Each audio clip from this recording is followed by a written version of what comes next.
মুসলিম শরীফের একটা হাদিস শুনেন, হাদিস নাম্বার 196 নাম্বার হাদিস। ক্বালা রাসূলুল্লাহ সাল্লাল্লাহু আলাইহি ওয়াসাল্লাম, আল্লাহ নবী বলেন, সালাসাতুল লা ইউকাল্লিমুহুমুল্লাহু ইয়াওমাল কিয়ামা ওয়া লা ইয়ানজুরু ইলাইহিম ওয়া লা ইউযাক্কিহিম ওয়া লাহুম আযাবুন আলীম।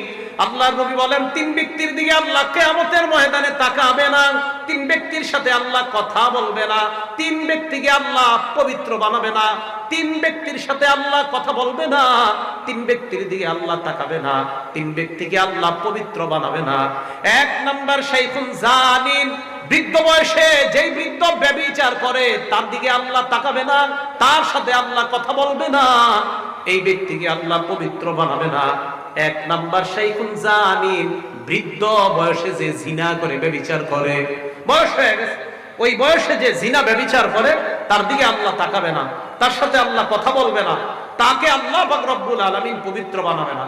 দুই নাম্বার, ওয়া মালিকুন কাজ্জাব, মিথ্যাবাদী শাসকের সাথে আল্লাহ কথা বলবে না, মিথ্যাবাদী শাসকের দিকে আল্লাহ তাকাবে না, মিথ্যাবাদী শাসককে আল্লাহ পবিত্র বানাবে না।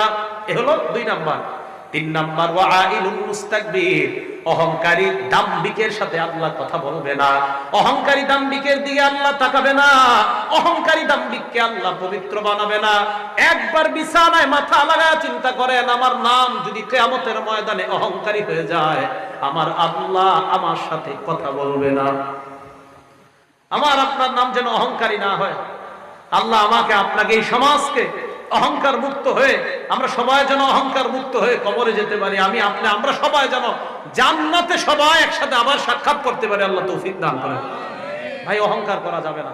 তাহলে বলেন তো, আবার প্রথম থেকে আসেন তো, কিবির কাকে বলা হয়? অহংকারের সাথে সত্যকে অস্বীকার করা। বলেন তো, কিবির কাকে বলা হয়? অহংকারের সাথে সত্যকে অস্বীকার করা। আল্লাহ আমাদের সকলকে সত্যকে স্বীকার করে মেনে নিয়ে আমরা যেন বিনয়ী হয়ে জান্নাতি মেহমান হতে পারি, আল্লাহ তৌফিক দান করেন।